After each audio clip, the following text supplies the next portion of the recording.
Good morning to all present. So it is my great pleasure to welcome you all to this one-day international symposium on sleep, well-being and consciousness. I welcome you all.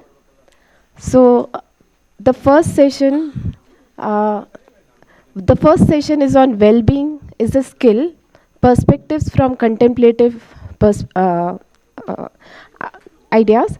So we have Dr. Richard Davidson, who is going to speak on this topic. Well-being is a skill and can be cultivated and strengthened through intentional mental training using various means to enhance physical, mental, and emotional fitness. Dr. Richard Davidson, who popularized this concept, is there today with us to enlighten us on this crucial topic. And Professor Bindu M. Kuti is going to chair this session. A brief introduction about Professor Bindu. She is senior professor in the Department of Neurophysiology, NIMHANS, and officer in charge, Center for Consciousness Studies. She had been former head in Department of Neurophysiology and former Dean Basic Science, NIMHANS.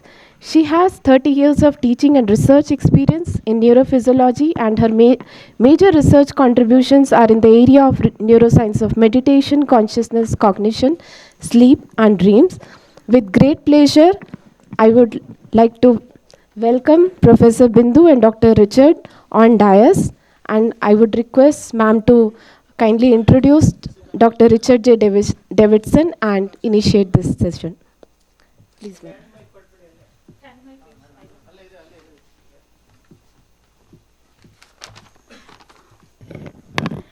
Very good morning and hearty welcome to you all.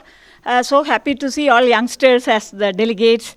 Today's scientific deliberations, if you have gone through, it is very rich in content, and we have all stalwart speakers for the entire symposium. I welcome the speakers, the delegates, the senior professors to this, to the meeting. And the symposium starts with a talk from a stalwart speaker, Professor Richard J. Davidson. It gives me great pleasure to welcome Professor Richard Davidson to NIMHANS and to this symposium. Before you start, Dr. Richie, it is my pleasure to introduce you to the gathering, to the delegates. So it's a pleasure to introduce our first speaker, Professor Richard J. Davidson. He is a William James and Vilas Research Professor of Psychology and Psychiatry and founder and director of the Center for Healthy Minds, University of Wisconsin-Madison. Professor Richard Davidson is a renowned psychiatrist and a psychologist and received his PhD from Harvard University in psychology in 1976. Professor Davidson's research is broadly focused on the neural basis of emotion and emotion style and methods to promote human flourishing, including meditation and related contemplative practices. He has published over 600 papers, numerous book chapters and reviews, and edited many books. He is the author of the New York Times bestseller book, The Emotional Life of Your Brain, published in 2012 and co-authored with Daniel Goleman of Altered Traits, published in 2017. The book deals with the science of meditation, how meditation changes your mind, brain, and body. He was named one of the 100 most influential people in the world by Time magazine in 2006. He was elected to the National Academy of Medicine in 2017 and appointed to the governing body of UNESCO's Mahatma Gandhi Institute of Education for Peace and Sustainable Development in 2018. In 2014, Davidson founded the nonprofit Healthy Minds Innovations, which translates science into tools to cultivate and measure well-being. He is a friend and confidant of His Holiness the Dalai Lama and a highly sought-after expert and speaker, leading conversations on well-being on international stages such as the World Economic Forum, where he served on the Global Council on Mental Health. Richie is a good friend of NIMHANS, our Center for Consciousness Studies, and we are fortunate to have few collaborations with his team. It gives me great pleasure to welcome Professor Richard Davidson on behalf of NIMHANS and Neurophysiology and CCS, and on behalf of the entire delegates and the speakers of the symposium. I extend a grand welcome to you, Richie, and I request you to deliver the talk on Wellbeing is a Skill, Perspectives from Contemplative Neuroscience. Over to Richie. Thank you so much. Thank you so much, Cindy. It's truly an honor to be with you on this very glorious occasion to celebrate your extraordinary career and the countless contributions that you've made that help pave the way for the work that we and many other scientists have done. So it's really an honor to be part of this symposium. I'd like to share with you what is late in my evening, early in your morning, a little bit of work that's really quite recent work that is focused on how we can scale well-being and how we can measure its impact. So I'm going to first show you some slides. If you just give me a moment here, 1 second, and I will do this.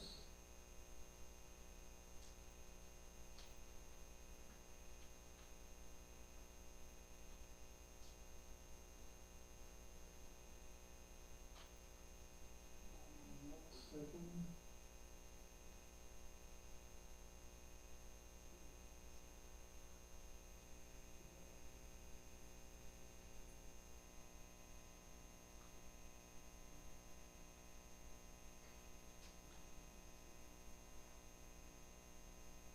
Okay, can you see that slide?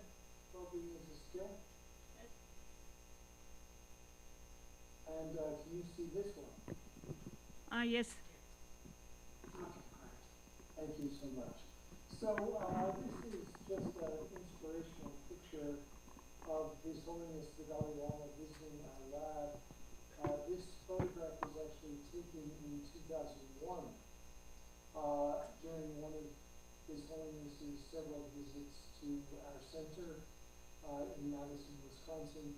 And this was many years ago. We were actually, this was about almost 25 years ago, and we were showing him how we can use MRI to interrogate the structure and function of the human brain. This was in the very early beginning of functional MRI when this method was just recently launched.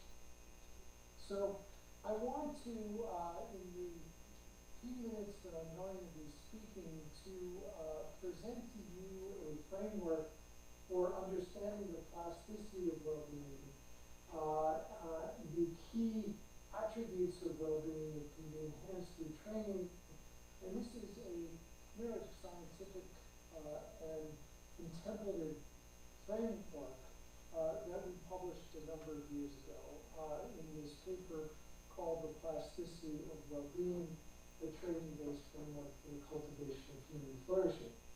And this framework holds that there are 4 key pillars to well-being. The first pillar is awareness. This is where mindfulness would be included.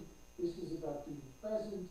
It also includes the skills of self-awareness and of meta-awareness, the capacity to know what our mind is doing. The second pillar is connection. Connection is about feeling connected to others. It's about appreciation, kindness, and compassion. And we know from studies of disconnection, of social isolation, of loneliness, the deleterious impact that its opposite has on our well-being. And there's a growing corpus of evidence that indicates that cultivating connection is very important and beneficial for human flourishing. The third pillar we call insight. Insight is a curiosity-driven self-inquiry, and it's very much about our understanding of the narrative that we all carry around about ourselves. We all have a narrative of ourselves, which is a set of beliefs and expectations. And what's crucial for well-being is not so much changing our narrative, but it's changing in our relationship to this narrative, so that we can see the narrative for what it is. And what it is, after all, is a constellation of thoughts and expectations and beliefs. And finally, the last pillar of well-being is purpose. Purpose is about staying motivated, and it's not so much about finding something more purposeful to do, but how can we find meaning and purpose in even the pedestrian activities of daily life?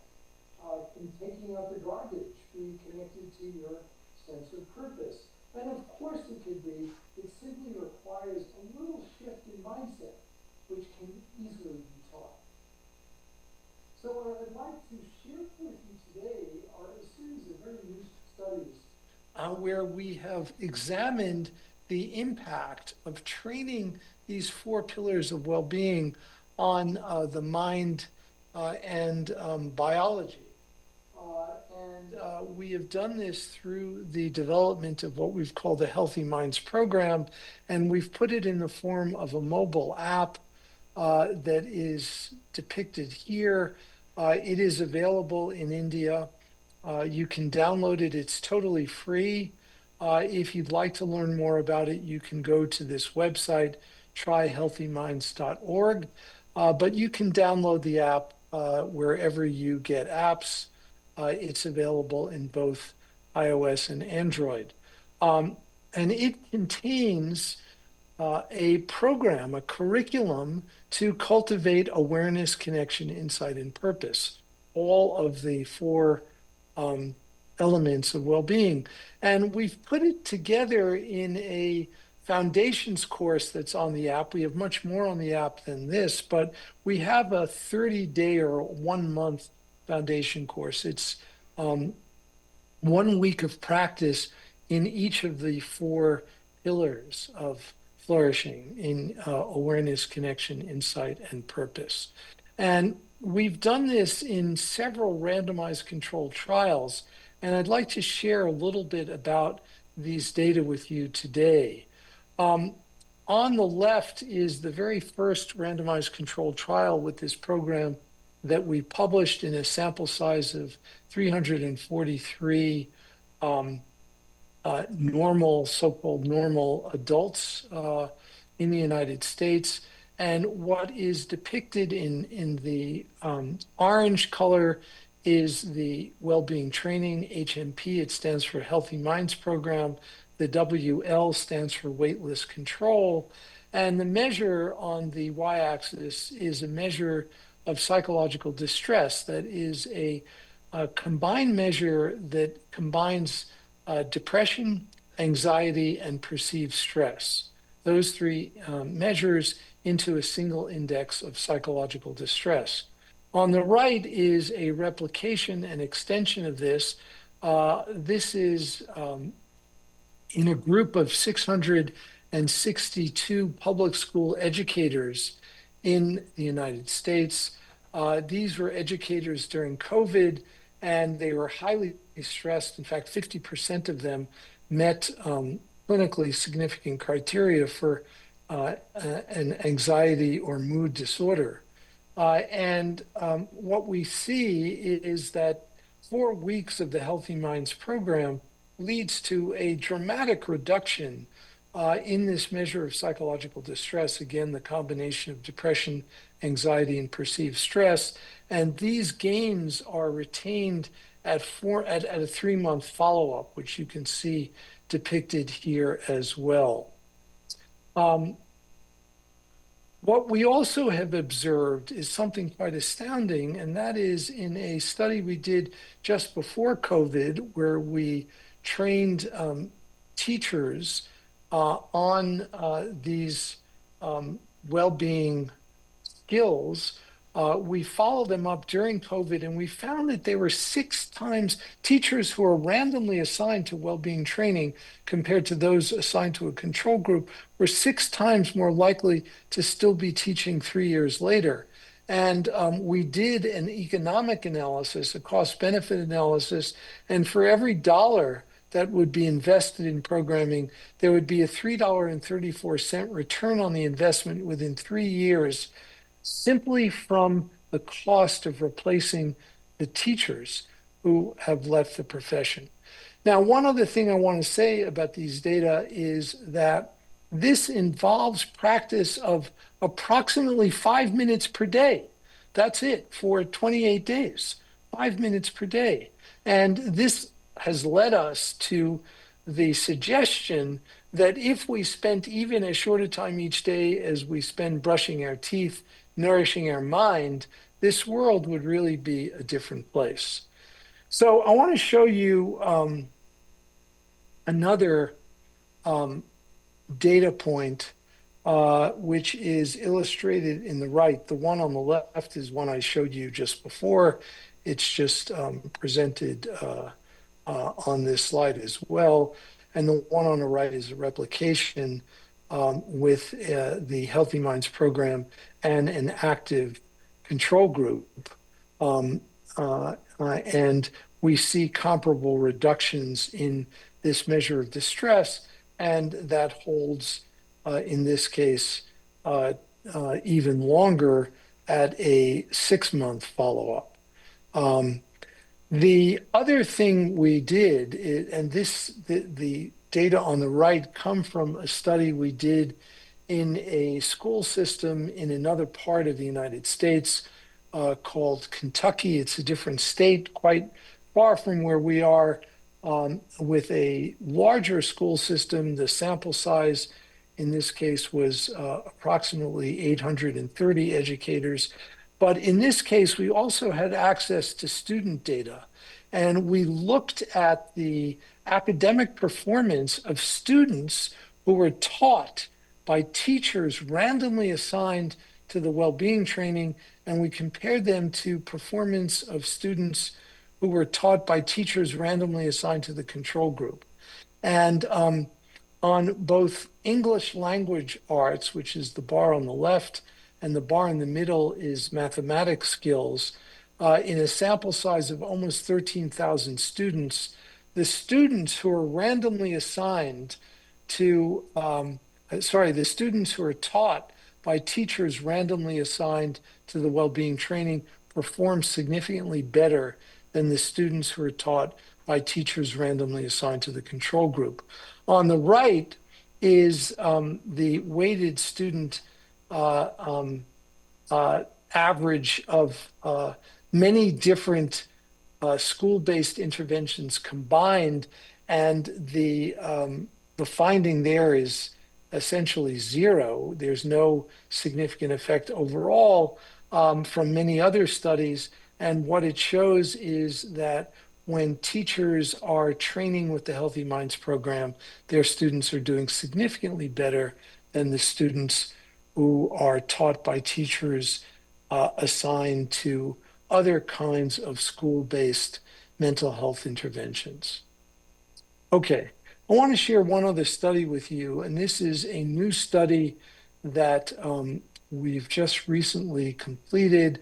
The final sample that was randomized was about 1,100 participants, and they were randomly assigned to our well-being training to a very active control group where they got the Healthy Minds program, which includes a set of didactic lessons about each of the 4 pillars of well-being. You can think of them as mini science podcasts, but they didn't get any meditation instructions, whereas the full intervention group got the standard meditation instructions along with this didactic information. And then we have a group of individuals who simply have usual care. And this is in a group of depressed individuals, all of whom meet criteria for major depression.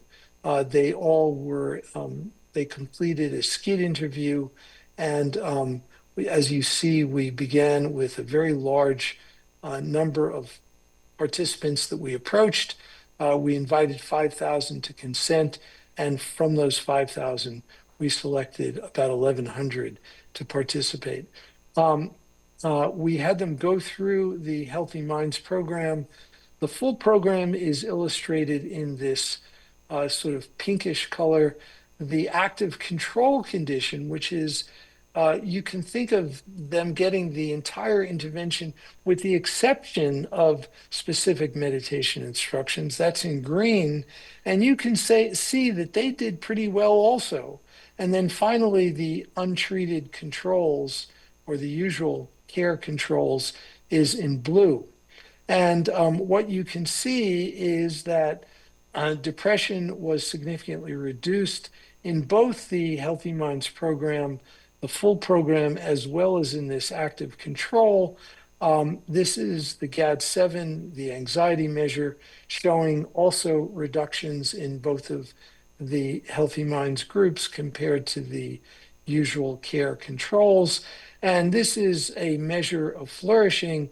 And you can see here the groups begin to separate, where the full Healthy Minds group with the meditation is doing better at the 4-month follow-up compared to the active control group in green and the usual care in blue.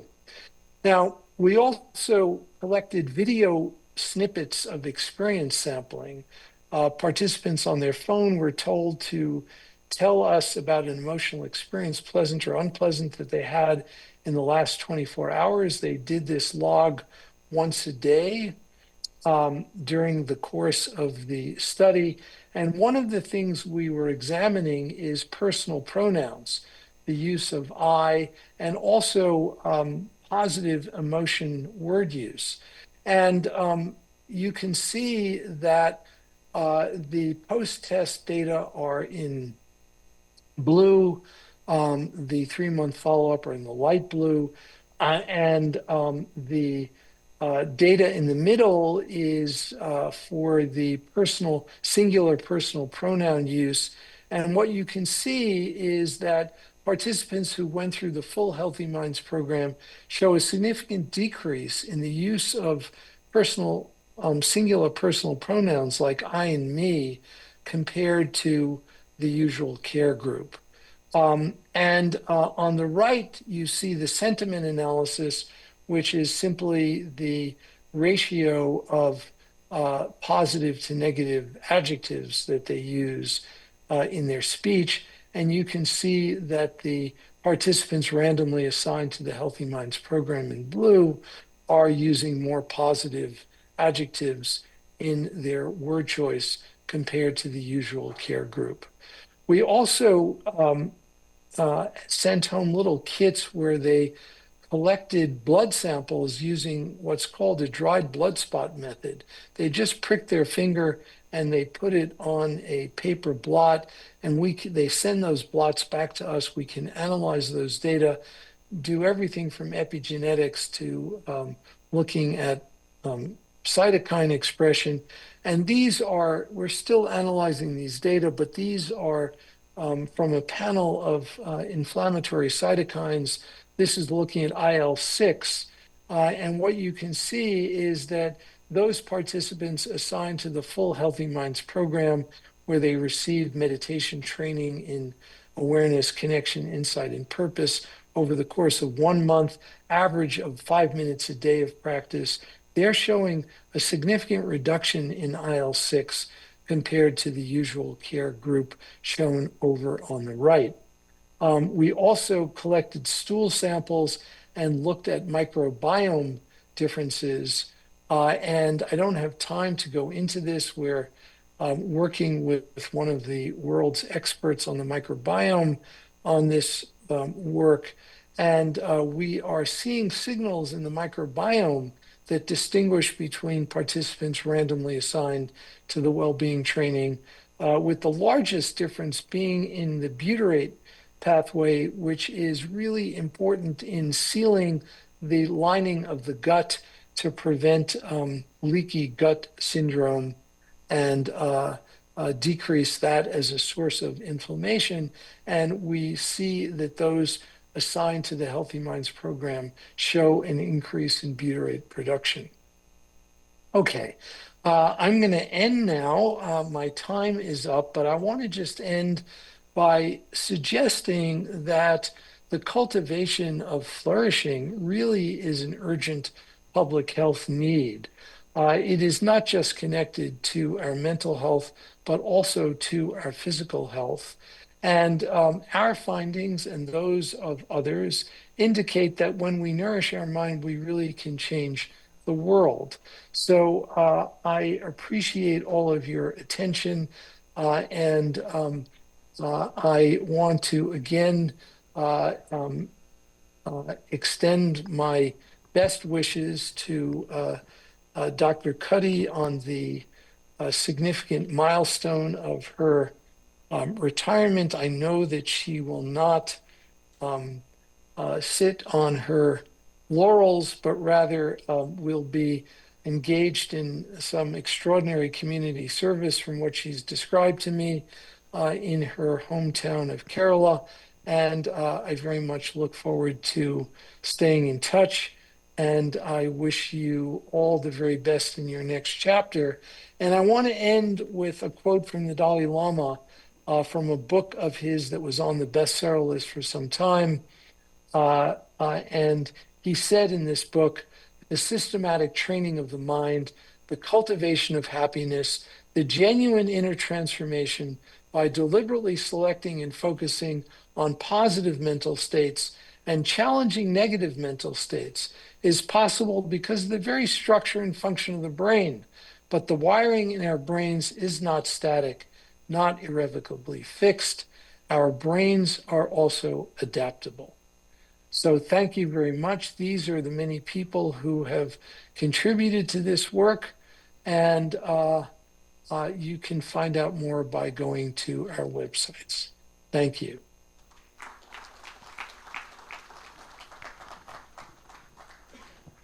Thank you, Professor Richie, for that very inspiring and very lucid talk on well-being training and how important such training is to reduce psychological distress. You have narrated in a very nice, in a nutshell. You have spoken in few minutes. You have conveyed the message. Thank you so much. Can we take some questions? Sure. Because we know that it's late night for you, and it is not that fair from our side to keep you waiting. I'm happy to take a few questions. Yes. Any questions from the delegates, speakers?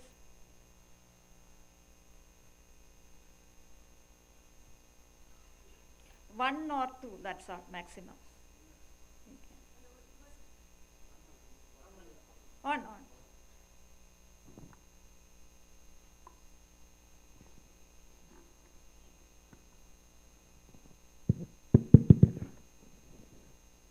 Hello.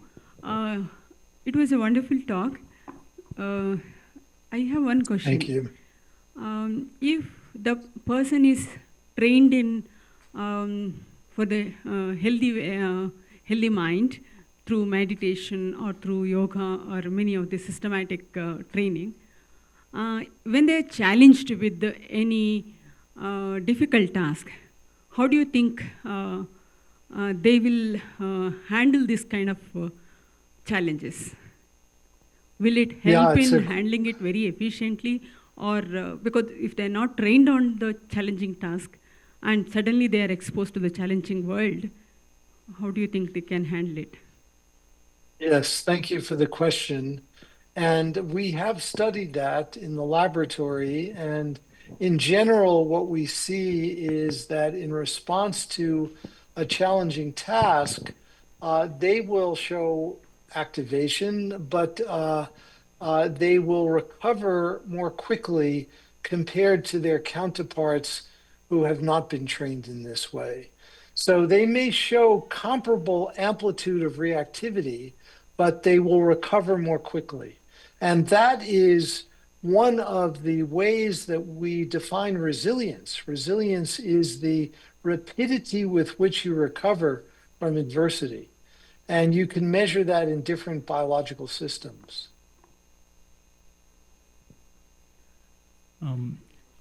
Richie, another question. This is very exciting to see all the new data that have come out.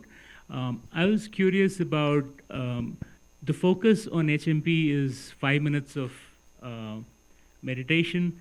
What about titrating it? How about having more time, and what's the effect of that? Would that make a difference? Are you exploring that in your research? Yes, thank you, Ajay. It's great to see you there.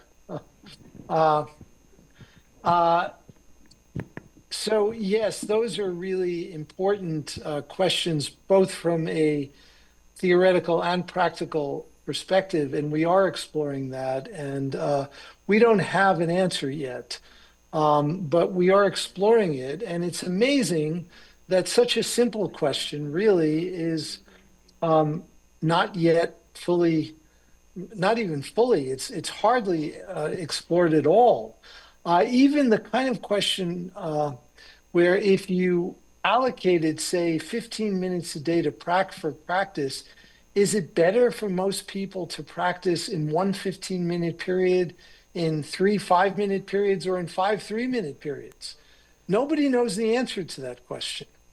And it probably, my conjecture is that it differs for different kinds of people.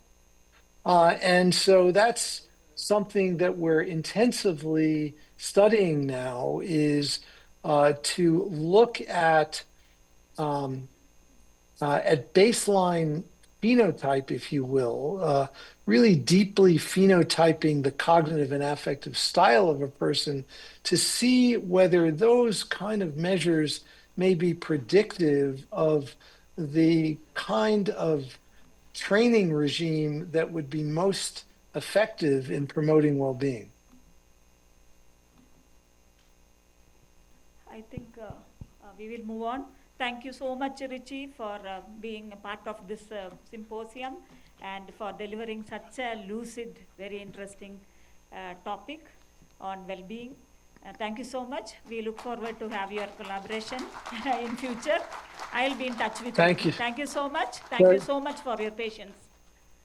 Thank you so much, and very best wishes, and thank you for including me. Bye-bye. Thank you. Thank you so much.